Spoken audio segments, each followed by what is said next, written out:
Lo más significativo de 2 siglos está en las páginas que imprimió el Mercurio desde 1827 hasta hoy. A través de 130 años, los diarios de la empresa El Mercurio no solo han reflejado con ética y conciencia periodísticas la actualidad y los problemas nacionales e internacionales, sino que han incorporado la técnica invariablemente más avanzada.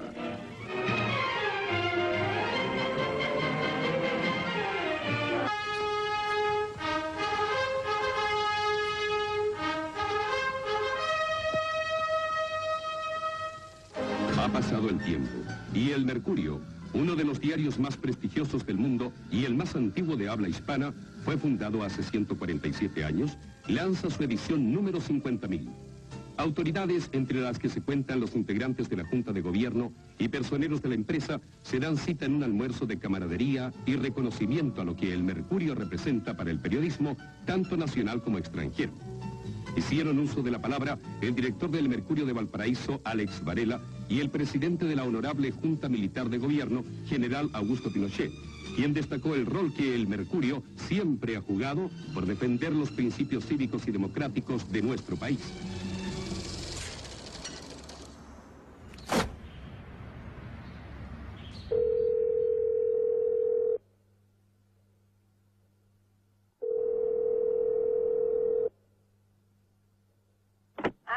Aló, buenos días. Sí, buenos días. Hablo con Montserrat Astudillo.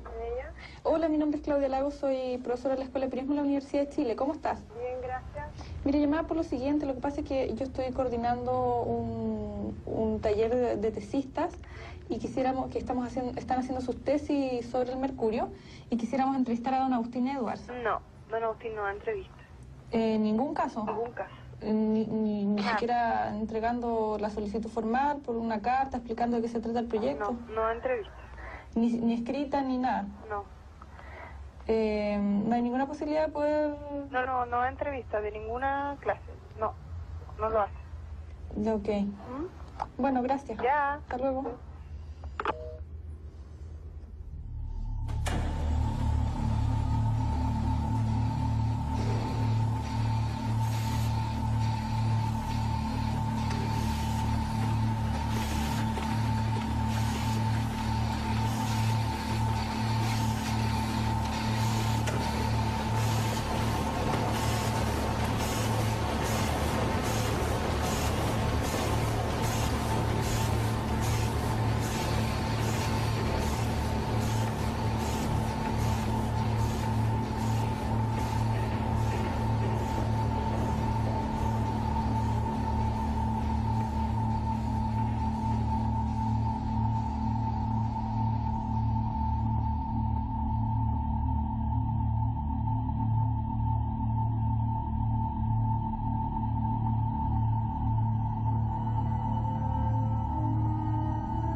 Ya, Hansen. Bueno, lo que yo preparé sobre el vínculo entre el Mercurio y los derechos humanos lo traje redactado, así que lo voy a leer. ¿Qué hizo este diario para ocultar o justificar las violaciones a los derechos humanos? ¿De qué manera legitimó no solo los crímenes contra los derechos humanos, sino también al único gobierno en la historia que practicó la desaparición como política de Estado?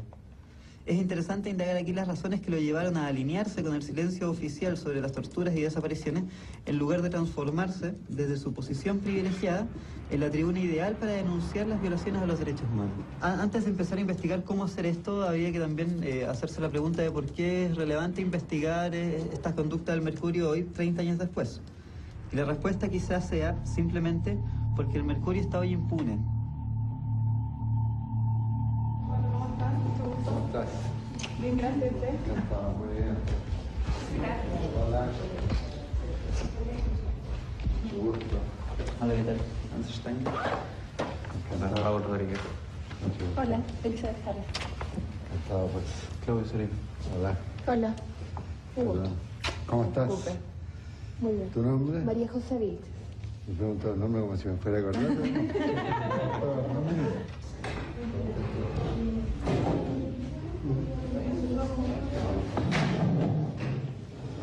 Bueno, la gente de producción debería saber hacer un escenario. No, Necesito por cosas de luz que se pudiera sentar más hacia eso. ¿Allá? Muy bien.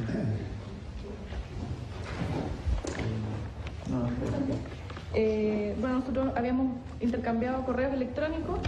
Mi nombre es Claudia Lagos, soy académica de la Escuela de Periodismo de la Universidad de Chile.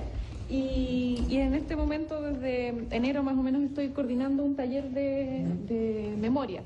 Los 6 muchachos que están acá son egresados de periodismo de la escuela y están haciendo su memoria sobre la influencia del Mercurio en los últimos 30 años. Cada uno aborda aspectos, va a abordar más bien aspectos específicos, porque estamos en una primera etapa que tiene que ver con el contexto general más bien del diario, su influencia política, económica, social. Y este taller es parte de esta investigación, es parte de un documental a cargo de la productora Ignacio Agüero, y que está documentando el proceso de investigación. Eso no me lo habían dicho, ¿verdad? Sí, te lo conté por correo, que era parte del documental. Y por esto... Oye, yo siempre he tenido el máximo afán de colaborar especialmente con los grupos académicos y por supuesto con los estudiantes de periodismo, ¿no? Les he destinado todo el tiempo, a pesar de lo exigente y demandante que es el horario de un director de diario recibir a los estudiantes de periodismo, ¿no? Y colaboro con ustedes en lo que quieran, hacer una tesis sobre lo que ustedes quieran. Pero lo del documental, a mí me gustaría dejarlo congelado, ¿no? ¿Por qué no lo vemos después eso, ¿no?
con un hecho muy recordado dentro del contexto de la reforma universitaria. Ocurre un episodio que ya todos conocemos, que es el cartel que colocan los alumnos de la Universidad Católica, donde dice chileno el mercurio miente. Sí. Mira, en realidad el Mercurio, como todo diario serio, se preocupa de las cosas que son importantes en el país. Indudablemente que un movimiento universitario desde ese carácter, con toma de la universidad y con carteles afuera, y fue un hecho muy importante desde el punto de vista periodístico. Ahora, nosotros percibimos en eso ya una aparición de la izquierda en la universidad, digamos, oficialmente, como quien dice. Y fue eso lo que produjo el tema este que fue tan... El mercurio miente, viene porque se dijo ahí que había comunistas metidos en esto. Y en realidad no eran comunistas, sino que en ese momento, por lo menos nosotros los burgueses, no entendíamos la diferencia entre un comunista y un socialista. No era gente del Partido Comunista, pero era gente de izquierda. El Mercurio insistía, digamos, en descalificarnos, nosotros decidimos poner eso y el Mercurio ahí se editó con todo. Yo dos días antes de la toma, me entrevisté con el ministro de Interior, Leighton, de ese tiempo, y le dije, esto va porque no se ha cumplido con los acuerdos, y Leighton quiere impedir la toma. Y nos invita a un almuerzo en casa del cardenal para ver si se puede conseguir eso por la vía de la diplomacia, podríamos decir, y no de la guerra, que significaba en el fondo la toma. Y el cardenal nos apoya delante de Leighton. Dice, no, aquí hay que ir a esto, ¿no? O sea, si alguien nos manejaba, era el cardenal, digamos, para decir así. Si alguien nos digitaba, nosotros era el cardenal. Y nosotros observando, sorprendidos, digamos, como el cardenal nos apoyaba.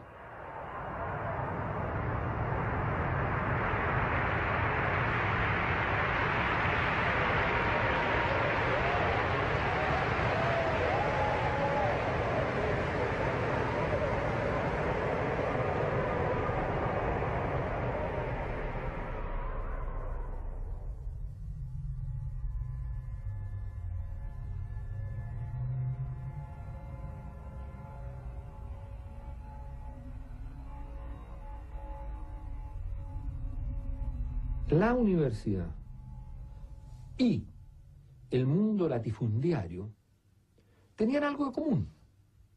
En el año 67, eran los dos restos que le quedaban a la oligarquía chilena, a las clases altas tradicionales que se habían expresado en la derecha. El Mercurio, que entendió lo que estaba en juego, que era el término de la sociedad oligárquica chilena. El Mercurio entiende eso. La sociedad chilena iba por otro lado.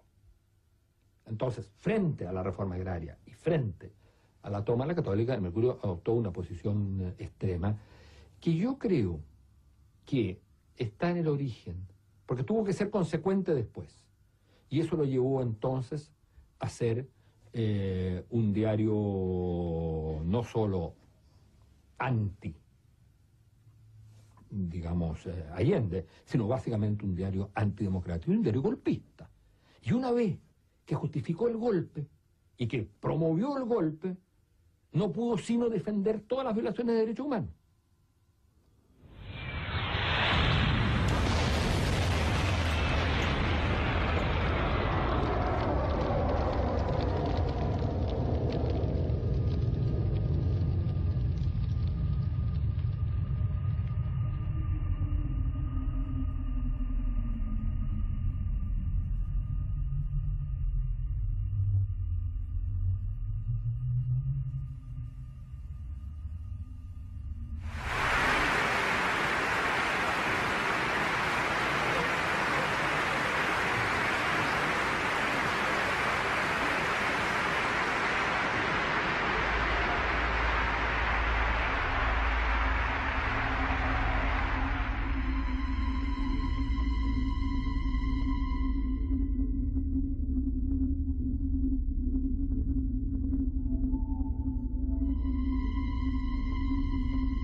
La prisión política y las torturas constituyeron una práctica institucional de Estado que es absolutamente inaceptable y ajena a la tradición histórica de Chile.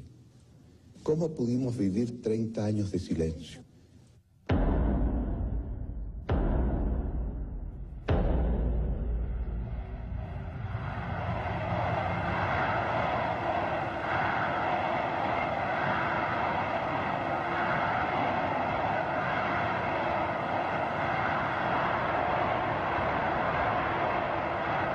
¿Quiénes son los amos de la economía del país? ¿Quiénes son los que determinan lo que se produce?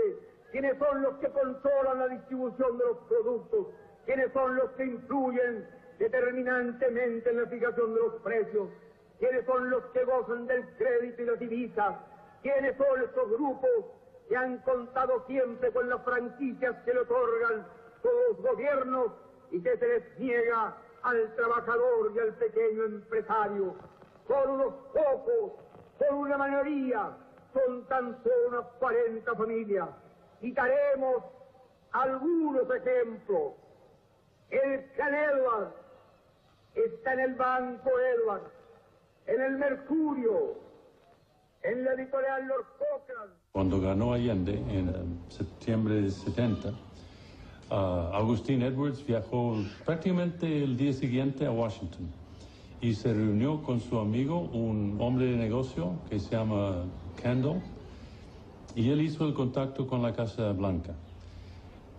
Como hombre chileno, dueño de un diario, de todas maneras es notable que una persona así puede llegar a las altas esferas de la Casa Blanca tan rápido. En esos días se reunió en reuniones personales con Henry Kissinger, con el ministro de Justicia, John Mitchell, y con el mismo jefe de la CIA, Richard Helms. Y ahí empezaron a hablar, ahora tenemos los documentos de las conversaciones, todavía tachados, pero se nota, se da cuenta del tema de la conversación. Era obviamente cómo evitar que tome la presidencia Salvador Allende. Y específicamente hablan de la posibilidad de una opción militar. Quiero señalar frente a ustedes lo que es la moral de alguna prensa. Y quiero decirlo porque es la primera vez que lo voy a decir. Que no se olviden de aquello que expresa que el que siembra vientos cosecha tempestades. Que lo tengan en cuenta, que no insistan, como insiste el Mercurio hoy día, en una actitud antinacional, antidemocrática. Se divertía mucho en las esferas de la CIA y con el gobierno. Se propuso él mismo, como buen hombre de negocio, aunque está pidiendo, está embarcado en un proyecto de derrocamiento militar, está preocupado por la sanidad de su empresa. Entonces él pidió ayuda financiera y Estados Unidos tenía que decidir si vale la pena aportar dinero directamente a esa persona, a su diario, o no hacerlo, o sea, dedicarlo a otras cosas. Total, conversaron bastante y finalmente, para decidir, llevaron el tema al mismo presidente Nixon y él aprobó la ayuda directa de $700,000 a Dooney Edwards. Y después, poco tiempo después, se aprobó otro 300,000, o sea, $1 millón. Un año después se aprobó otro $1 millón. Y en total eran más o menos $2 millones de ayuda directa al Mercurio.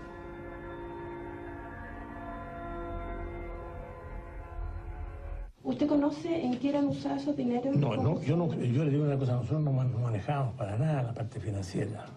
Así que yo no supe absolutamente nada. Todo esto se hacía por otra vía enteramente distinta, si es que hubo, yo nunca lo supe. De todas maneras, usted tenía un cargo bastante importante. Pero como le digo, nosotros el director mismo no tenía tampoco ninguna idea de esto.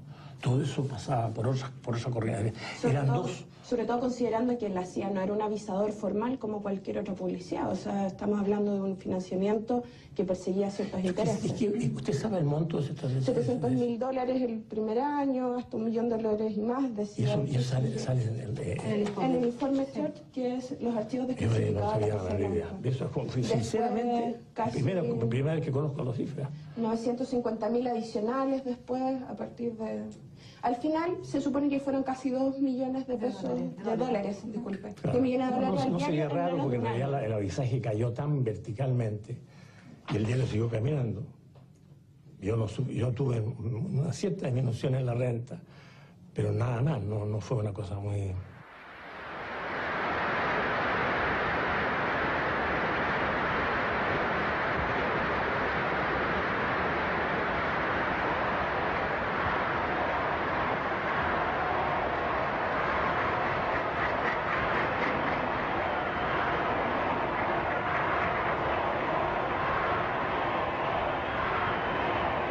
Para nosotros era muy importante mantener la democracia. Nosotros temíamos mucho que la llegada de Allende fuera a la larga un sacrificio de la democracia, una limitación de la democracia. El hecho es que me acuerdo que yo me fui con el gerente, que me trajo en auto para arriba, y íbamos bien lánguidos los dos, y vemos de repente la llegada de los sindicatos del norte de la ciudad, en masa, digamos. Y ahora va a ser ellos los que mandan, así que nosotros desaparecemos. Por suerte que ahí fue muy importante la valentía de René Silva, que mantuvo el diario. Peor hubiera sido que hubiera habido una especie de acobardamiento del diario. El diario fue muy severo con él desde el primer momento, y Allende en ese sentido fue un gobernante muy democrático, hay que reconocerle. Él pasaba las pataletas más grandes, sobre todo yo tenía una columnilla, digamos, que se firmaba Cleck, ¿no? Que era muy agresiva con él. Él pataleaba, contestaba, hacía cualquier cosa, pero respetaba la libertad de prensa, con lo cual nosotros pudimos hacer toda la campaña.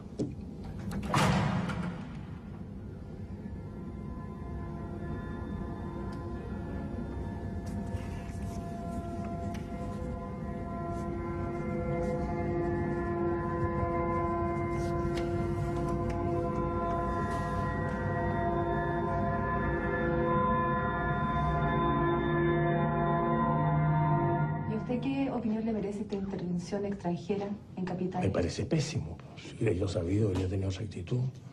Y claro que, por cierto, que no era admisible eso. Ahora, lo probable es que siempre que ocurre una situación así, la ayuda extranjera viene.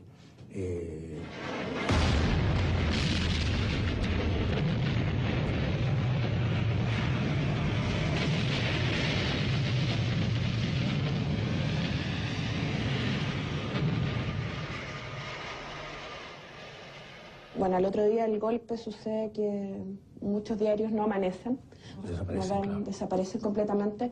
¿Cómo se vive esa desaparición del resto de los medios en el Mercurio? ¿Hay alguna preocupación? ¿Es un tema dentro del...? Claro que es un tema.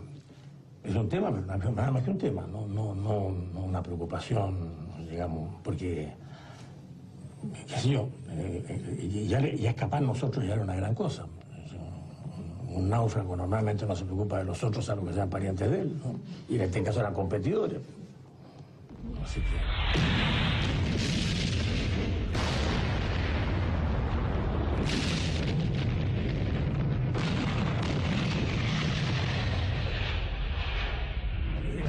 La libertad de expresión siempre fue un tema del Mercurio, pero también la suspensión de actividad de los competidores no fue una mala noticia, ¿eh?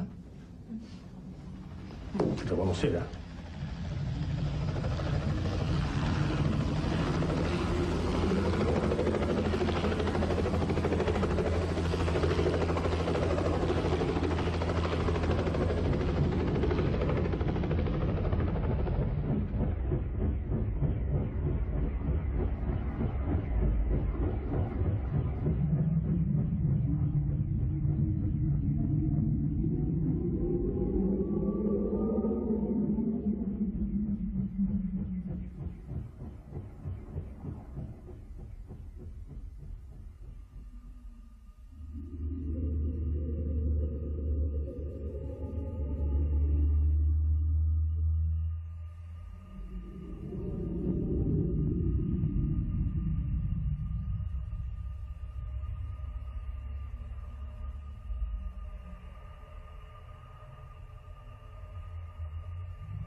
dolería mucho.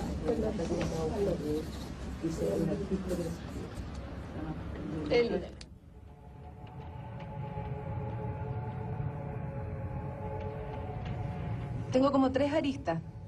Uno que está relacionado como con los antecedentes que me pueden entregar los familiares de los detenidos desaparecidos, que es como reconstruir la historia a partir de ellos, de sus antecedentes, de su historia, de lo que tengan que contar.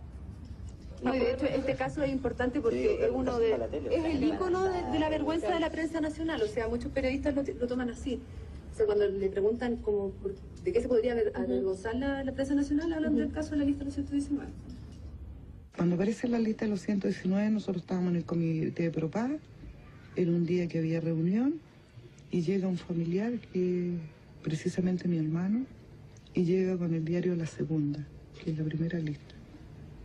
Y llega alterado, llorando, y dice, los mataron a todos. Y muestra la tapa del diario.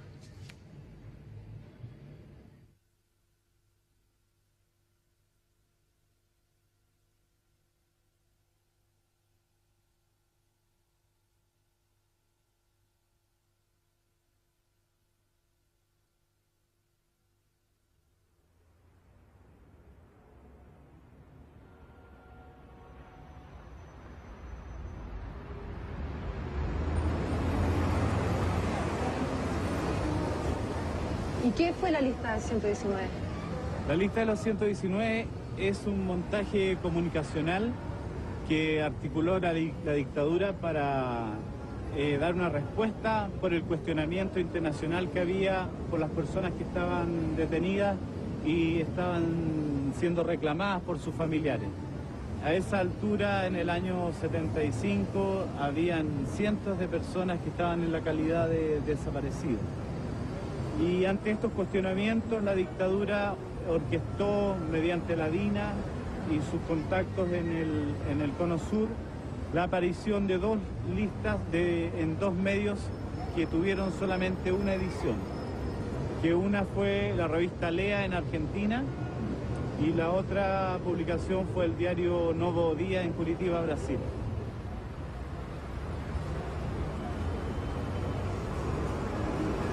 En estas listas aparecían los nombres justamente de estas personas, de los detenidos desaparecidos que nosotros reclamábamos.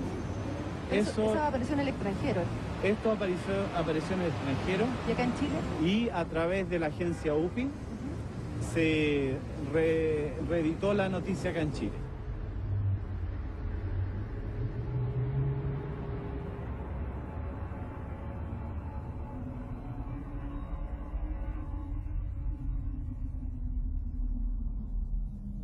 Nada se publica en este país en un medio que no sea de la satisfacción del dueño de la empresa. La Operación Colombo y la publicación de este listado de los 119, ¿qué era? Era simplemente una operación de desinformación. Mientras todos buscamos estos 119 que fueron privados de libertad en Chile, y encerrados en los campos clandestinos de la DINA y allí hechos desaparecer, los medios de comunicación publicaban de que esta gente había muerto en el exterior, matándose entre ellos mismos.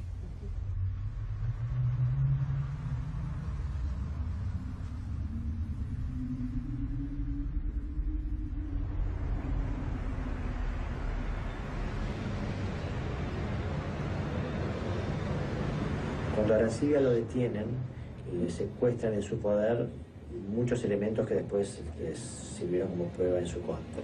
A él le secuestran en su poder una gran cantidad de cartas que él le enviaba a la DINA exterior, y también le fueron secuestradas cartas que él recibió de la DINA, donde quedaba claro cómo le pedían a él que interviniera en la publicidad de este plan, que yo siempre consideré que era muy macabro, de hacer aparecer en Argentina como muertas personas que en realidad habían desaparecido en Chile, con la utilización de cadáveres argentinos no reconocibles.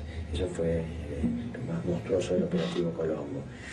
Al mismo tiempo, cuando él lo detienen, le encuentran en su poder 5 cédulas de identidad de ciudadanos chilenos, porque la idea era aprovechar un cuerpo argentino no reconocible y unirle a ese cuerpo una cédula de identidad de un desaparecido en Chile. para que quedara claro que, por lo menos para lo que se quería mostrar en Chile, que en realidad estas personas desaparecidas en Chile no estaban en Chile, sino que habían cruzado a la Argentina y se habían muerto o habían muerto en enfrentamientos con sus propios compañeros de armas. Estaba yo con una amiga muy querida que es Arcadia Flores, que posteriormente a ella la mataron. Estábamos dirigiendo el grupo y nos pasa el diario y empezamos a leer la lista y estaban los familiares ahí. Tú comprenderás que quedó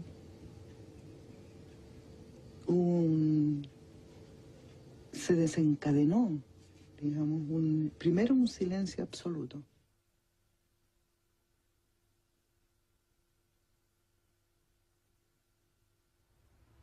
Había nuestras mamás que se deshacían en llanto y estábamos las que éramos un poquito más fuertes, consolándola, diciéndole que no creyeran porque no era la verdad. Hubo un grupo que incluso fue a algunos diarios a reclamar, a preguntar si de dónde habían sacado la información. ¿Se acuerda de eso? Empezamos a salir nosotros puerta a puerta y fuimos al Mercurio, fuimos a los diarios donde salieron las noticias. Fuimos a reclamar que eso era una mentira. ¿Qué pasó cuando fueron al Mercurio, por ejemplo? Nada. Siempre nos decían, nos hacían sacar con carabineros, o nos decían que no, que eso, ellos no sabían nada.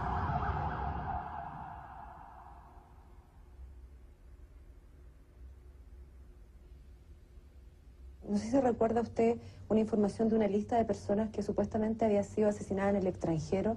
¿Recuerda esa información? Sí. Que después se llamó la Operación Colombo. Exactamente. ¿Y usted recuerda cómo se generó esa información?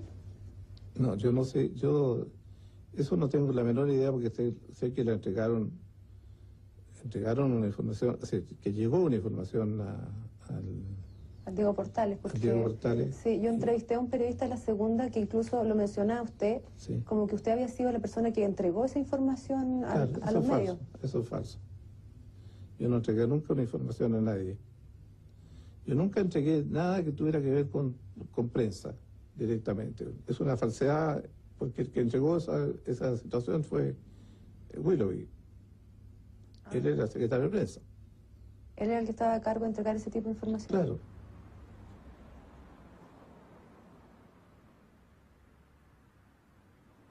Inventaron los servicios de inteligencia esto de que todos los desaparecidos habían muerto en un enfrentamiento y sacaron un diario falso. No podía ser más burdo y malo, y ahora yo creo que todos van a ir para adentro por eso. ¿Sabe? Esa es una técnica que ustedes la conocen, que es la del rebote. Entonces, lo que hicieron fue dar la información en Santiago para que rebotara en Brasil, y salía en Brasil, y entonces se aprovecha el Río de Janeiro, el diario ¿Cómo se enteró de esta noticia? De estos 119 chilenos que supuestamente... Porque llegó a mi oficina una persona que me mostró un diario, entonces, un diario brasilero que era una fotocopia. Llamé al subsecretario de Relaciones Exteriores y le dije, mire, hay esta cuestión, entonces yo le voy a pedir oficialmente de que usted le escriba al embajador en Brasil para que le diga que sí o no existe ese diario. Y me dijo, conforme. Y después de los 2 o 3 días me llamó por teléfono y me dijo, tenemos la confirmación de que no existe. Entonces yo tenía reunión con la Junta y le dije, pasa esto. Obviamente algunos de ellos sabían que no había pasado. Dije, pero ese diario no existe. Entonces yo lo que voy a hacer es que a mi nivel esto no existe. Pero igual la prensa publicó esa información. Claro, porque tenían canales propios. Sí, también la DINA pagaba periodistas y DINACO les da pitutos también sobre eso. ¿Sabe de qué periodistas le pagaba la DINA? ¿O se recuerda algunos que sean...? ¿Cómo cree usted que se podían montar estas noticias falsas? ¿Cuál es su elucubración? ¿Qué se le ocurre respecto a eso?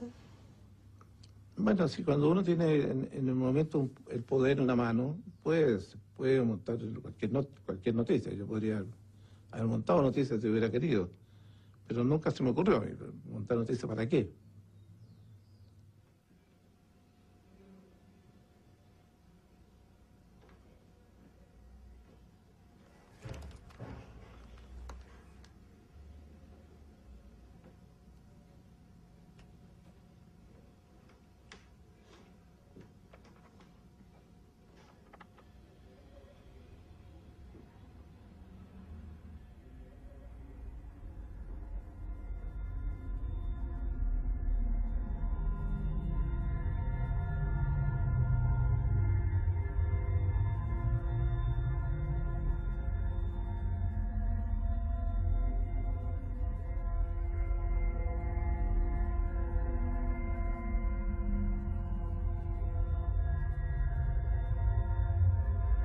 Ahora, no entiendo la noticia falsa de esto de los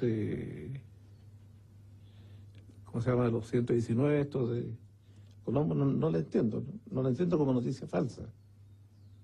¿Por qué la hicieron? En el ambiente rondaba esta cosa, en el ambiente rondaba. No es que yo supiera algo de ello, pero rondaba en el ambiente que habían detenido a su presidente. Le dije, mira, lo peor que puede hacer cada uno que tiene que tener su nombre, su apellido, sus cosas, porque muerto el perro se acabó la rabia, dice el viejo refrán. Se murió, se acabó. Pero si no se murió, se desapareció, no se murió, no se va a morir nunca. Todas estas cosas están entrelazadas, están mezcladas. Y por eso digo que no tiene ninguna importancia en la historia de Chile 600, 800 muertos acá, de esta naturaleza. Ninguna importancia. Matar comunistas en un momento determinado era una necesidad biológica, poco menos, de los militares, para poder funcionar. Y una necesidad que tenían que cumplir para poder equilibrar el país. Bueno, se les pasó la mano, se quedaron cortos. Para mí se quedaron cortos.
Los atletas en la hermandad de una nación que renace. Pierdan o ganen, pongan en juego sus mejores energías y para que en el ardor de la competencia brillan las nobles virtudes olímpicas. Únanse los atletas en la hermandad de una nación que renace.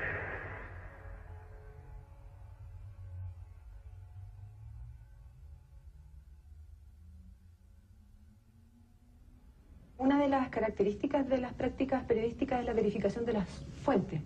¿Alguna vez ustedes cuestionaron la información que les entregaban? A nosotros teníamos información propia. Sí, yo soy relativamente orgulloso, no crea que no. Estoy bastante indignado por lo más con esta entrevista muy irrespetuosa que me están haciendo. Yo no venía preparado para esto, para un acoso político no venía preparado. No, yo encuentro que no es político, son hechos que sucedieron y es importante. Muy político, muy político. Está orientado claramente a un punto. A conocer el funcionamiento de la prensa en dictadura.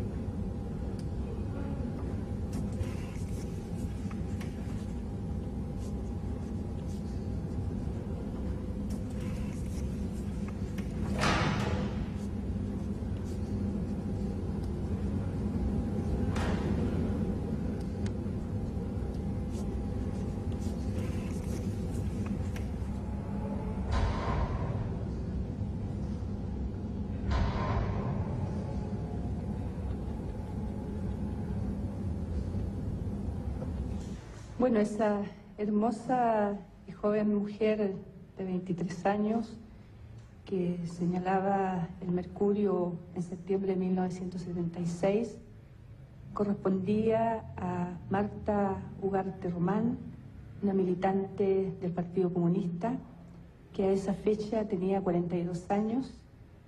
Yo la conocía desde mi juventud por el hecho de que ella era del mismo partido que mi padre, que al momento de la detención era el subsecretario general del partido. Marta Ugarte había sido detenida el día 9 de agosto de 1976 y desde ese momento, al igual que muchos otros militantes, se encontraba desaparecida. Hasta los primeros días de septiembre, en que una otra militante comunista, Rosa Leiva, recuperó su libertad. Al obtener su libertad, concurrió a la Vicaría de la Solidaridad y allí ella narró todo lo que había compartido con Marta Ugarte en la celda durante esos días. Al cabo de una semana nos encontramos nosotros con la foto de Marta Ugarte, el cuerpo que había aparecido en la playa Los Molles, donde se señalaba de una hermosa y joven mujer de 23 años, y realmente fue un impacto muy grande para nosotros ver su rostro, porque lo que nos había dicho esta prisionera que había recuperado su libertad se había cumplido, de que ni ella ni mi padre iban a salir con vida de ese lugar. En el caso de Marta Ugarte, se trataba de una mujer, por lo que yo recuerdo ya, alrededor de 40 años ya, y que habría sido lanzada desde un helicóptero o un avión y que presentaba heridas terribles en el cuerpo, y se hizo pasar esto, tanto por el mercurio como por la segunda, como por la tercera, como un crimen pasional, en circunstancias que estaba muy claro que ella desapareció a través de un arresto ilegítimo realizado por personal de investigaciones de Chile, quienes los entregaron, obviamente, a un cuerpo militar, yo presumo que fue la DINA, y después ya no se supo más de ella hasta que apareció su cuerpo en la playa de La Ballena, cerca de Los Vilos.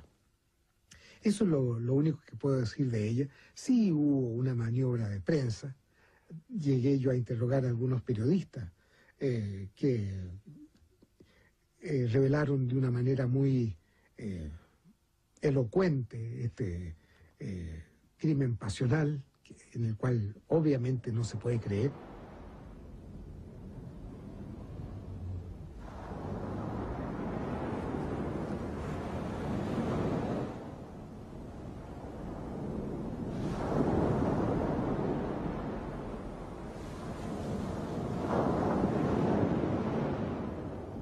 Yo pienso que simplemente el mercurio era un medio del cual se valió la dictadura durante los 17 años para poder llevar a efecto los actos espantosos que se cometieron.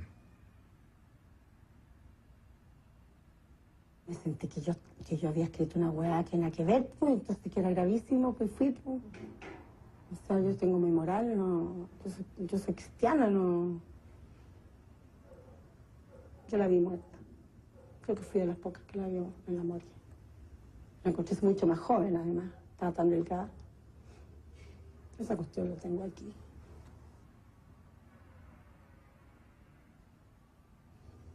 No, yo le fui a pedir perdón a esa gente. ¿Sí? Se presentó que era periodista como corresponde y nos dijo, de que ella había estado antes que levantaran el cuerpo cuando estaba en la playa todavía.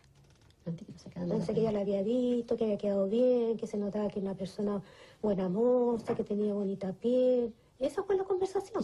Lo describió en esos aspectos. Y que nos decía esto para que nosotros nos tranquilizáramos, que éramos más tranquilos. Quedamos tranquilitas. Eso es una cosa así, no fue más. No, estaba totalmente desfigurada. Estaba con... La expresión de su cara fue muy terrible, porque la verdad que tenía una expresión de dolor, de espanto, de horror. Una cosa muy terrible tenía la expresión de su cara con los ojos desorbitados, porque parece que ella todo lo vio. Lo que pasa es que, yo te voy a decir una cosa, lo que pasa es que yo escribí que era una niña joven, ¿ah? Porque yo la vi joven, pero era que estaba flaca, porque quizás cuánto tiempo la habían tenido presa que no comíamos, ¿entendí? Y en la ligereza que uno puede tener para escribir. ¿Y cómo se fue acercando, por ejemplo, al organismo de seguridad, por ejemplo, a la DIN, a la CNI? Bueno, esta cuestión fue una movida que hicimos todos juntos, porque era una fuente noticiosa. Entonces yo dije, hay que ver estos güeyes porque hay que preguntarles las cosas que pasan, hay que tener un contacto. Y fuimos con el Pablo Honorato y un par más. Ellos tenían su staff, anda a saber tú. Mandarían comunicados también. A veces debe haber pasado que nos contaron algo.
Hablo de la familia del mercurio. Sí, que en el fondo a la familia lo que le interesa es rescatar y que permanezca el concepto del diario, que es el concepto que ha mantenido desde los primeros agustines que llegaron y que se plasme en el diario del día a día.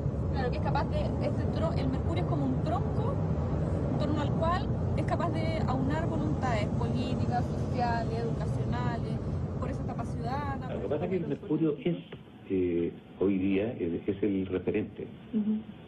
Y dada la tradición, la trayectoria y la importancia que le dan los lectores, porque aquí la importancia y el valor se lo dan finalmente los lectores. Los lectores le han concedido al Mercurio ser el diario de referencia, existiendo otros diarios, y por lo tanto a las autoridades les interesa mucho que sus versiones estén bien contenidas en un diario de referencia. Y el Mercurio ha sido el diario de referencia, y en todas las encuestas, en todos los estudios siempre aparece como el diario de referencia de Chile. El Mercurio es como el tronco de esta visión de mundo, esta visión de sociedad, en torno a la cual además está esta relación con otras instituciones, porque el Mercurio es más que un diario. Eso lo dijo él. Que era como una guía, como que va cambiando según los tiempos, que es más abierto, que incluye otros temas, pero que es, ante todos estos avatares, es como una guía para la sociedad. Claro. Oye, y entonces Edwards dijo que era muy difícil, ¿por qué? Porque no da entrevistas, claro, porque no estaba. Porque no estaba, porque no da entrevistas, porque era tímido y porque estaba medio sordo. Un poco sordo. Un poco sordo. Una de las entrevistas más difíciles de mi vida fue para el centenario del diario El Mercurio, que en El Mercurio me pidieron que entrevistara a don Agustín Edwards. Ya estábamos en democracia.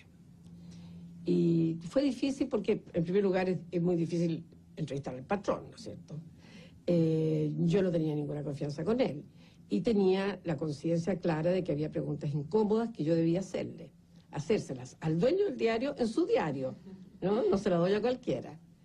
Y después me metí en temas de prensa, digamos, que también había bastante tema. Y finalmente, un gran recuadro con el Mercurio como responsable, qué responsabilidad asumía por haber sido tan sigiloso, digamos, tan cuidadoso, durante el régimen militar. Aquí tengo unas 2 o 3 preguntas de las que le hice, tenía el interés de leerla. Dice, ¿cómo explica usted que durante el gobierno militar el diario no haya usado todo su poder para que imperara el Estado de Derecho que siempre ha defendido editorialmente? Entonces, dice que hay que ponerse en los tiempos. Hubo censuras, bandos, decretos excepcionales. Era muy difícil o imposible la investigación periodística. Pero finalmente no fue por temor ni por presiones que publicáramos poco de lo que ahora sabemos, sino que porque no teníamos información seria sobre las acusaciones que en ese tiempo circulaban como rumores imposibles de confirmar.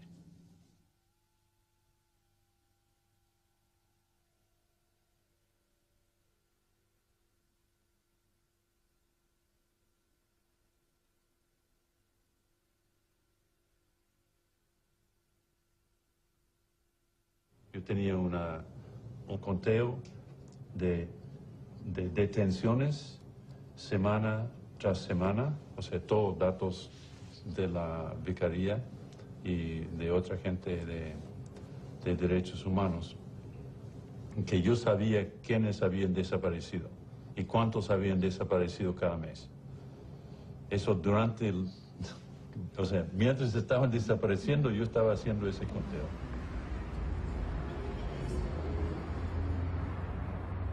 Yo hacía todo ese trabajo con la gente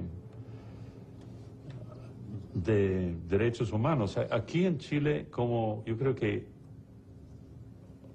únicamente en el mundo, en ese momento, había un aparato de información sobre los derechos humanos que era lo más completo y serio en el mundo. Yo no sé en ninguna otra parte donde se juntaban los datos y los testimonios, guardaba la información, y yo tenía confianza total que los datos eran verídicos. El principal objetivo en ese momento de la vicaría era el amparo, amparar a la víctima, salvar a la gente, ¿no? Antes que denunciar. Esa era la línea de la iglesia, ese era el primer objetivo. Pero obviamente hubo un segundo objetivo que fue entendiéndose que era necesario, ¿no?, para detener esta política represiva de carácter criminal, que era la información. Y entonces se creó el boletín Solidaridad en la vicaría, el año 76.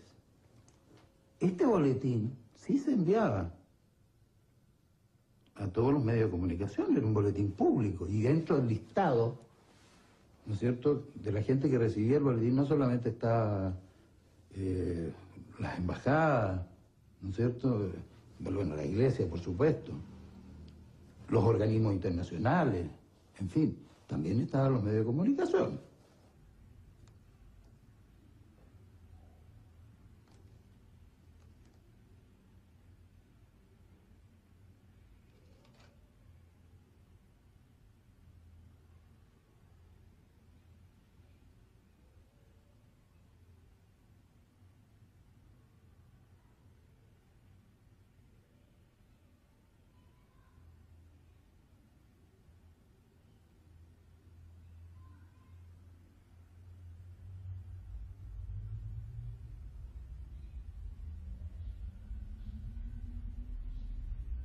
Yo una vez dije en Radio Cooperativa, y se armó un pequeño lío, que la prensa chilena le debía una explicación al país.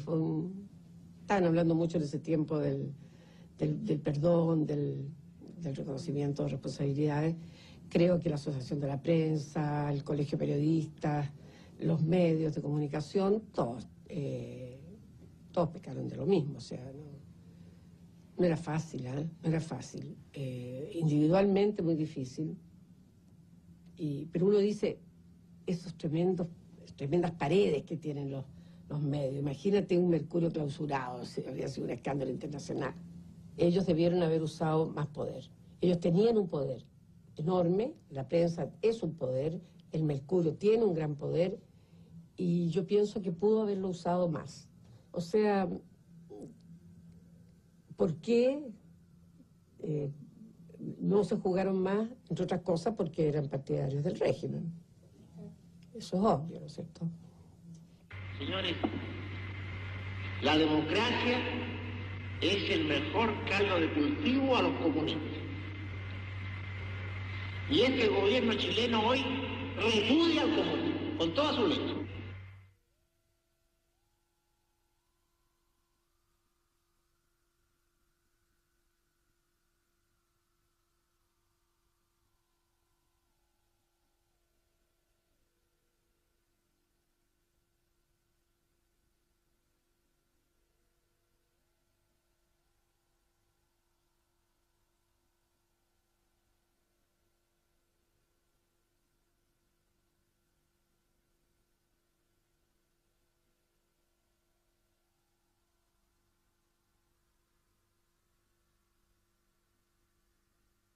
Nosotros decidimos hacer una manifestación en el frontis del diario El Mercurio, ahí en compañía con Morandé, y llevamos varios carteles que decíamos que el Mercurio tenía responsabilidad en los crímenes, y nosotros logramos un gran número de familiares entrar al Mercurio, que tenía un portero y que cuando supo quiénes éramos nos querían echar a la calle. Nosotros entramos igual y alcanzamos, yo recuerdo, alcanzamos a subir las escaleras, que era el Mercurio era súper grande la entrada, había un hall abajo, una escalera al centro y que estaba con oficinas para ambos lados, y recuerdo que cuando nosotros íbamos subiendo ahí yo ya conocí personalmente al que era su director, a Arturo Fontaine, y que salió poniéndose los anteojos diciendo, pero ¿quiénes son estas mujeres que irrumpen en mi diario? Échenmelas a todas de aquí, vociferando. Por más que tratábamos que nos escuchara, él no escuchaba.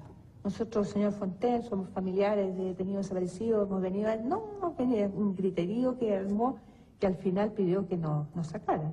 De hecho, cuando salimos, 5 compañeras fueron detenidas y estuvieron 5 días presas en la comisaría por el solo hecho de que nos hubiésemos ido a manifestar dentro del Mercurio y de no haber contado con la autorización de quién era su director.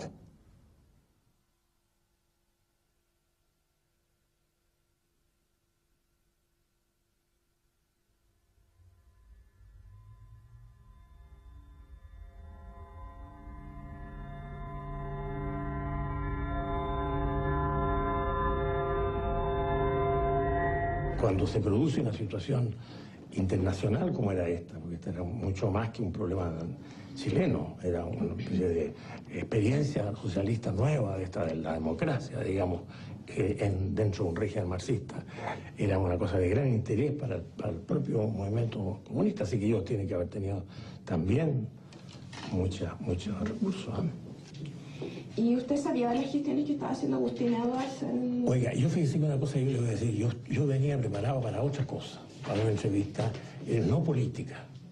¿Ah? Estoy viendo que las cosas van mal, así que yo me van a excusar. Pero entremos ahora en el tema del quehacer periodístico. ¿Le parece? Precisamente de las rutinas periodísticas y del quehacer periodístico, se habla comúnmente sobre el apodo del decano de la prensa, el Mercurio.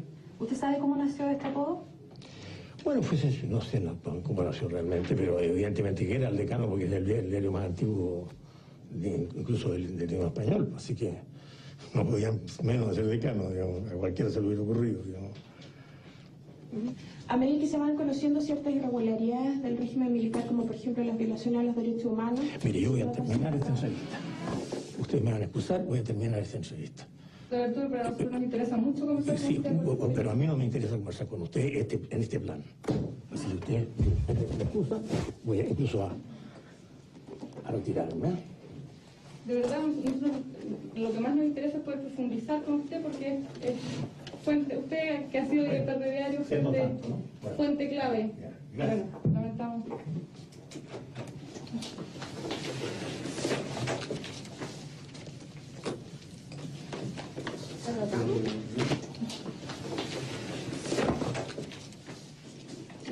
Partamos la base, yo creo que habrá consenso sobre eso, que el Mercurio tiene una enorme responsabilidad en las violaciones de derechos humanos y que es uno de los actores que no ha reconocido esa responsabilidad.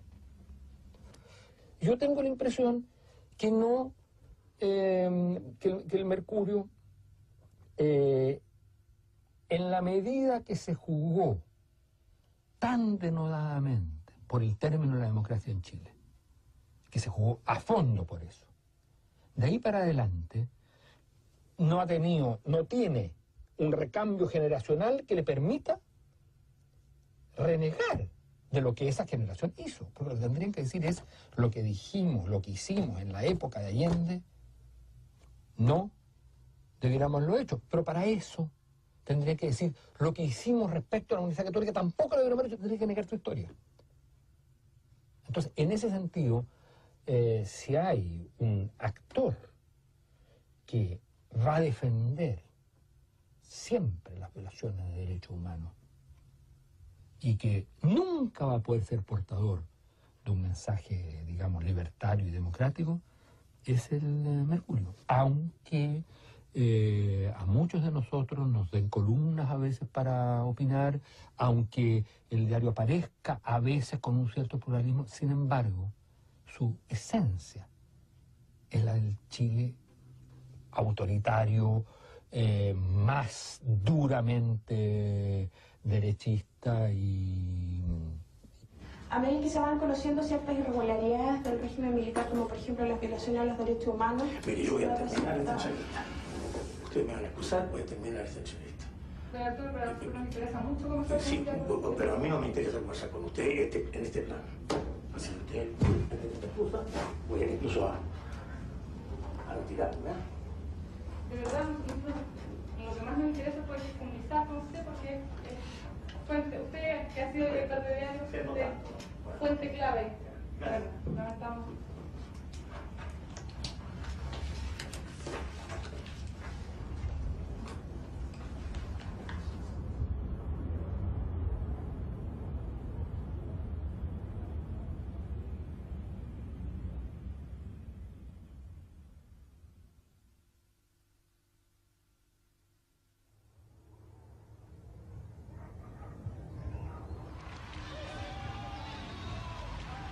Y concédenos la paz en nuestros días, para que, ayudados por tu misericordia, vivamos siempre libres de pecado, protegidos de toda.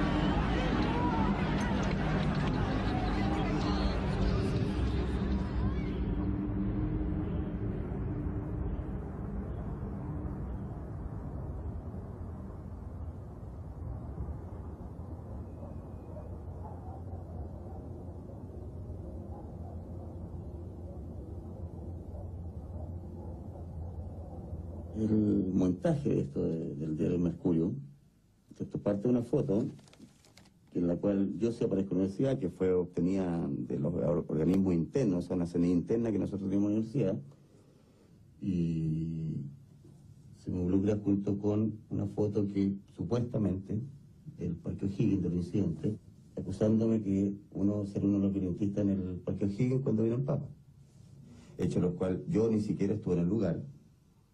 El director del Mercurio, dentro de esta conversación rutinaria que tenían todos los directores de medios con el gobierno, y cuestión que es legítima desde el punto de vista de ellos y legítima desde el punto de vista del gobierno también, y ocurre siempre, había planteado la solicitud de disponer de información como primicia. Sin embargo, yo hice presente que a mi forma de ver la información que procesaba CNI no era confiable.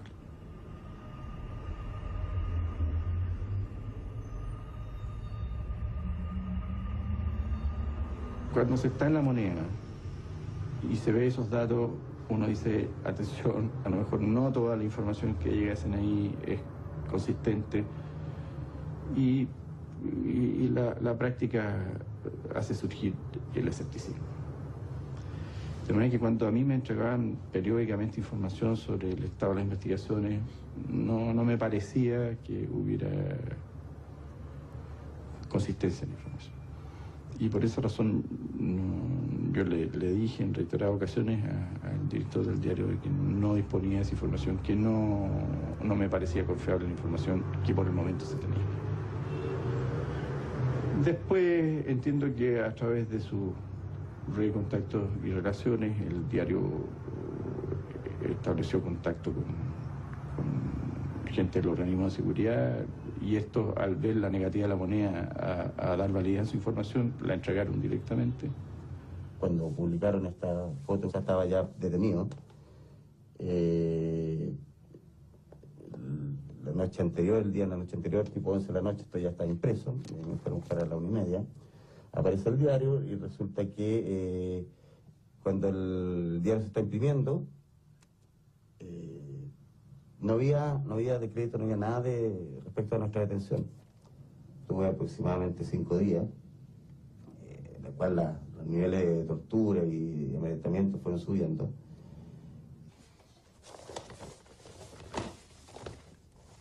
Este soy yo, Jorge Jaña. Fui producto de esta foto, de esta publicación, fui detenido sin saber por qué. La CNI me arrestó en mi casa, en mi domicilio, y me llevó al cuartel de Borgoño, encapuchado, donde fui torturado sin saber por qué. El montaje de esto fue tan burdo, tan estúpido, tan tontamente hecho, que al nosotros presentar la querella, ¿cierto? Esto lo acogió un juez. Y en aquellos tiempos, ¿cierto?, que lo acogiera un juez era importante, porque no acogían recursos de amparo que estaban peligrando la vida de las personas, pero esto era tan claro, tan burdo, que sí lo cogió y le significó 2 veces el careo del señor Cuadra con el señor Edward. Se carearon y le significó la detención al señor Edward. Pero se mostró claramente que todo este montaje está todo organizado, digamos, casi formalmente, entre el Mercurio, el gobierno, la CNI, que al final era uno solo. Vino la querella de parte de los afectados y en la investigación judicial a mí se me consultó como responsable del Ministerio de Secretaría General de Gobierno si tenía conocimiento de la entrega por el Ministerio de esa información. Y en especial si yo había entregado la información. A lo cual respondí negativamente porque efectivamente hasta el día de hoy yo no sé quién entregó la información a quién.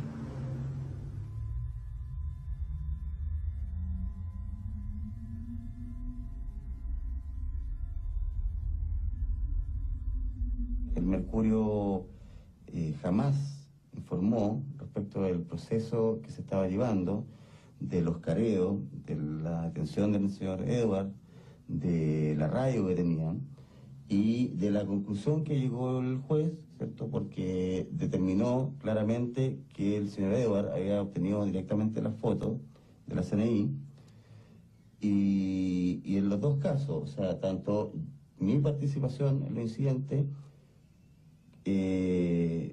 como lo que ocurrió en el proceso, por un lado lo ocultaron y por otro lado mentían.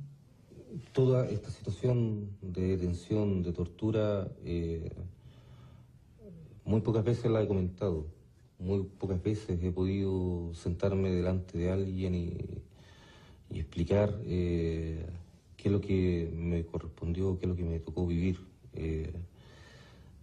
Y particularmente muy pocas personas saben que la responsabilidad de esta situación de detención mía se debió a la gestión del Mercurio. Y es importante que se sepa, o es importante determinar que precisamente estos abusos de poder que se hacen con la publicidad dañan no tan solo la imagen inmediata de una persona, sino que también se daña parte de la vida completa.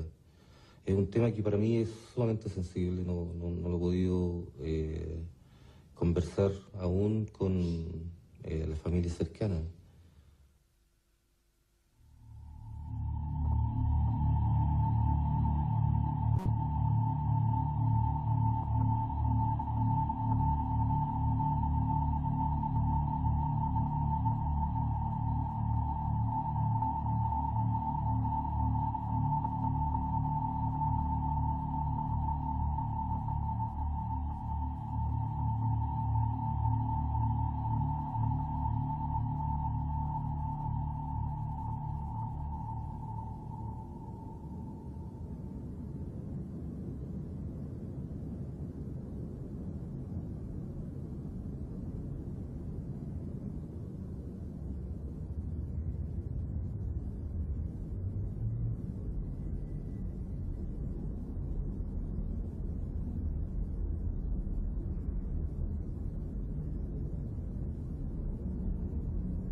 Queremos expresar nuestro más profundo agradecimiento a todos los sectores del país que nos dieron su apoyo durante este doloroso periodo. Al presidente de la República, quien se mantuvo permanentemente interesado por la situación que nos afectaba. Le hacemos llegar nuestro reconocimiento y el de toda nuestra familia. Al ministro Interior y a todas las autoridades de gobierno que colaboraron estrechamente con nosotros para salvar la vida de nuestro hijo tan cruelmente amenazada por sus captores. A las instituciones policiales, carabineros de investigaciones, por el descentrado profesionalismo de que dieron muestra, así como las nobles virtudes humanas de sus hombres. Nuestra especial gratitud para todos los medios de prensa del país y del continente.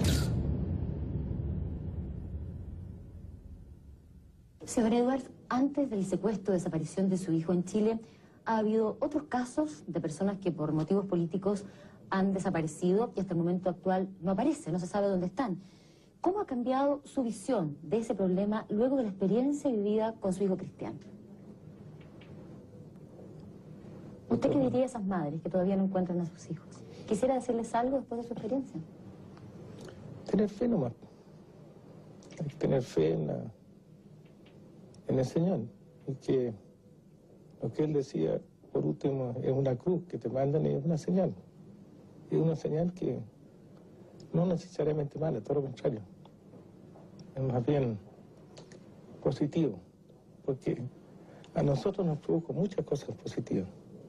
La unión de la familia, hermanos con que no habíamos hablado mucho tiempo, se juntaron. Fue muy positivo.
Ya, Hans. Bueno, lo que yo preparé sobre el vínculo entre el mercurio y los derechos humanos lo traje redactado, así que lo voy a leer. ¿Qué hizo este diario para ocultar o justificar las violaciones a los derechos humanos? ¿De qué manera legitimó no solo los crímenes contra los derechos humanos, sino también al único gobierno en la historia que practicó la desaparición como política de Estado? Es interesante indagar aquí las razones que lo llevaron a alinearse con el silencio oficial sobre las torturas y desapariciones, en lugar de transformarse desde su posición privilegiada en la tribuna ideal para denunciar las violaciones a los derechos humanos. Antes de empezar a investigar cómo hacer esto, había que también hacerse la pregunta de por qué es relevante investigar estas conductas del mercurio hoy, 30 años después.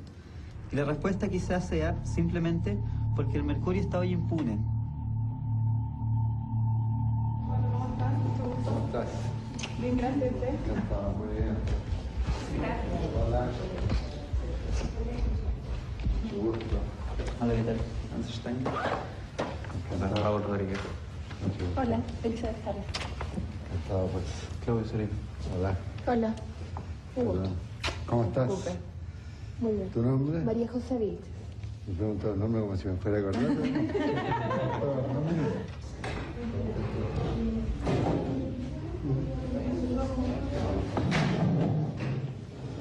Bueno, la gente de producción debería saber hacer un escenario. No, Necesito por cosas de luz que se pudiera sentar más hacia ese lado. ¿Allá? Muy bien.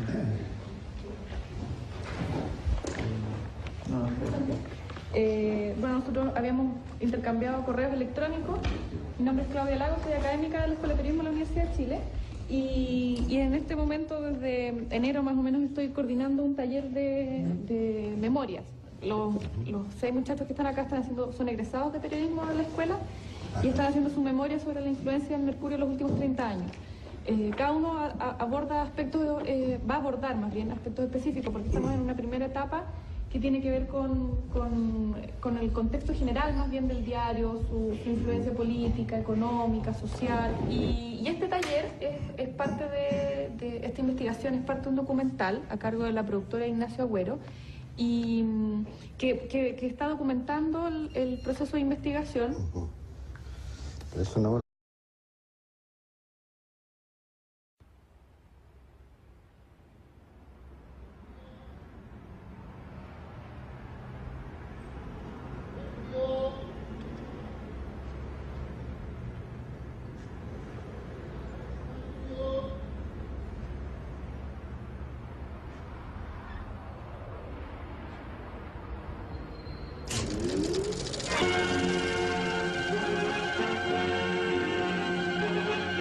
Lo más significativo de 2 siglos está en las páginas que imprimió el Mercurio desde 1827 hasta hoy.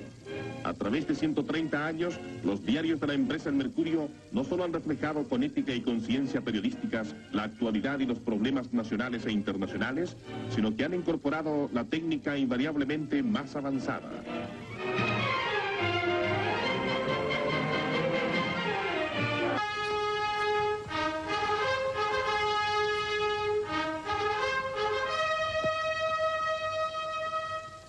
Ha pasado el tiempo y El Mercurio, uno de los diarios más prestigiosos del mundo y el más antiguo de habla hispana, fue fundado hace 147 años, lanza su edición número 50.000. Autoridades, entre las que se cuentan los integrantes de la Junta de Gobierno y personeros de la empresa, se dan cita en un almuerzo de camaradería y reconocimiento a lo que El Mercurio representa para el periodismo, tanto nacional como extranjero. Hicieron uso de la palabra el director del Mercurio de Valparaíso, Alex Varela, y el presidente de la Honorable Junta Militar de Gobierno, general Augusto Pinochet, quien destacó el rol que el Mercurio siempre ha jugado por defender los principios cívicos y democráticos de nuestro país.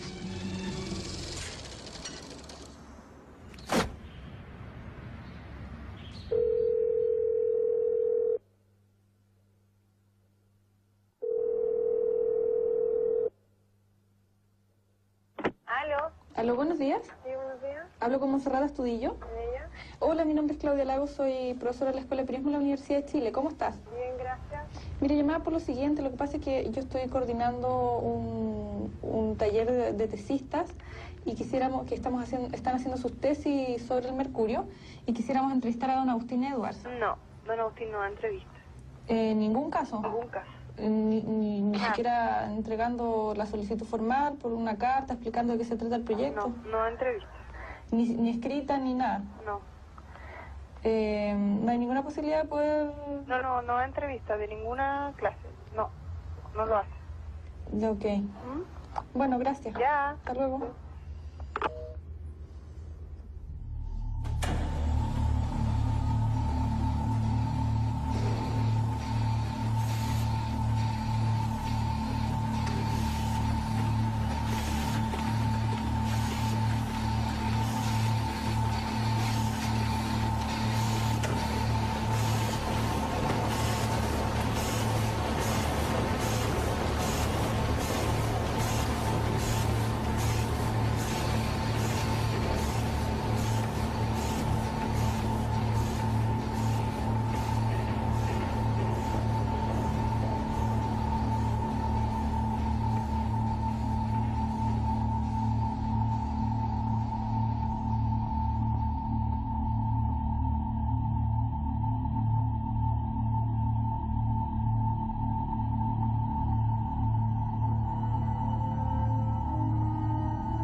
Lo habían dicho, ¿verdad? Sí, te lo mandé por correo, que era parte del documental. Y por esto... Oye, yo siempre he tenido el máximo afán de colaborar con especialmente con los grupos académicos y por supuesto con los estudiantes de periodismo. Le he destinado todo el tiempo, a pesar de lo exigente y demandante que es el horario de un director de diario recibir a los estudiantes de periodismo. Y colaboro con ustedes en lo que quieran, hacer una tesis sobre lo que ustedes quieran. Pero lo del documental, a mí me gustaría dejarlo congelado, ¿no? ¿Por qué no lo vemos después eso?